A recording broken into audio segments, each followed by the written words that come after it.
D and F block elements बनाते हैं interstitial compounds.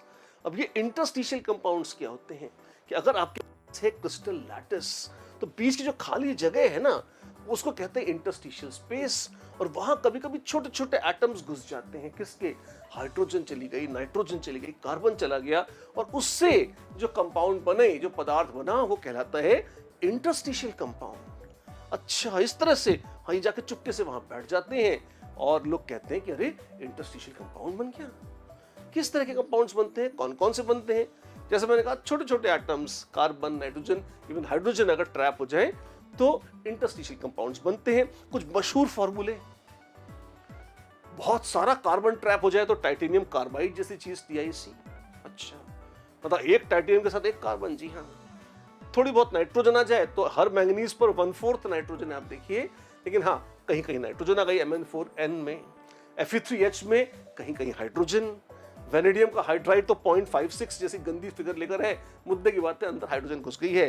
या टाइटेनियम में भी कहीं कहीं हाइड्राइड इस तरह से बन जाते हैं। ये इंटरस्टिशियल कंपाउंड्स हैं, नॉन स्टोइकियोमेट्रिक हैं, क्योंकि कितने खाली जगह पे एटम बैठ गए भरोसा नहीं है। तो ये रफ नंबर्स ही हैं, एग्जैक्ट नहीं कहे जाते फॉर्मूले। कुछ क्लासिक प्रॉपर्टीज भी हैं किसकी? इन इंटरस्टिशियल कंपाउंड्स की। कौन कौन सी? 4 प्रॉपर्टीज काम की हैं। एक तो अगर लैटिस में बीच की स्पेस में घुस जाते हैं तो एटम्स को स्लाइड नहीं करने देते, मैलिएबिलिटी खत्म हो जाती है, डक्टिलिटी कम हो जाती है, ये कठोर हो जाते हैं। तो first property, interstitial compounds are typically harder and more brittle as compare to the original metal. अच्छी बात है। दूसरा, इलेक्ट्रिकल कंडक्टिविटी भी फर्क पड़ता है। हाँ, पड़ जाता है। और वैसे तो डिपेंड करता है, अगर फ्लोरीन घुस गई तो कम भी कर देती है, पर टिपिकली हाइड्राइड्स वगैरह आप देखेंगे तो they have electrical conductivity higher than that of original metal. तो जैसे टाइटेनियम का hydride, it will conduct more electricity या better, it will conduct electricity in a more easy way, better fashion as compare to titanium metal itself. फिर hard तो ही चुका है। Third property, melting points.